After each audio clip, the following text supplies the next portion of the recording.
Jesus took Peter, James, and John up a high mountain to pray.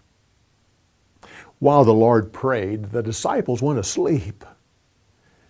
They suddenly woke up, and they saw that the face of Jesus was getting brighter and brighter, and his clothes were brilliant white like the sun.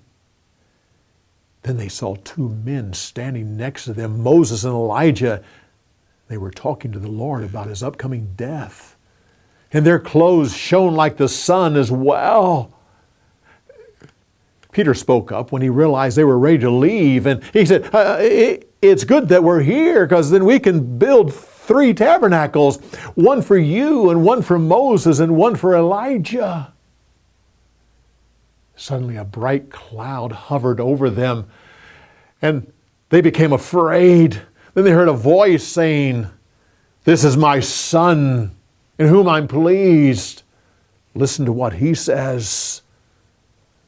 Disciples fell to the ground, terrified.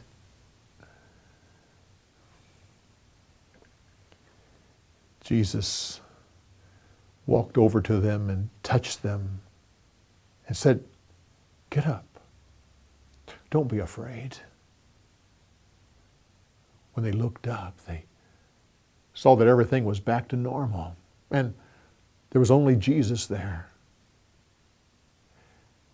As they were walking down the mountain, the Lord said, "Don't tell anyone what you saw today until after I am risen from the dead." They didn't know what he meant by risen from the dead, but they didn't say anything about it. Instead, they said, "Lord, what do the scribes mean when they said that Elijah will come first?" It's true. Elijah will come first in the last days before everything is set right. But listen carefully to what I'm saying. Elijah did come, and they didn't recognize him. Instead, they made him to suffer just like they'll make me to suffer. The disciples knew that he was talking about John the Baptist.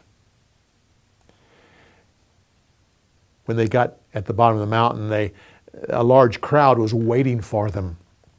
A man ran up and fell down before Jesus and said, "Lord, I please have mercy upon my son, my only child. A spirit grabs him and throws him down, sometime in the fire, sometimes in the water.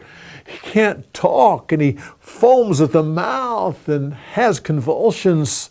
I brought him to your disciples, but they couldn't help him. Lord, if you can do anything, help my son." Jesus heard the fact that he said, "If you can do anything." So he said, "All things are possible to those who believe." The father started to panic. Lord, I do believe. Lord, help my unbelief. Bring the child to me." As soon as the Spirit saw Jesus, he threw the young man down, who started to roll and foam at the mouth. Jesus said to the Spirit, "Come out of that boy and never go back into him again." Oh, the Spirit came out violently. The young man screamed and fell to the ground. Everyone gasped and said, "He's dead." Then Jesus walked over, took the young man's hand, and helped him get up. Sometime later, the disciples said, "Well, why couldn't we cast the demon out?" Jesus says, this kind can only come out with prayer and fasting.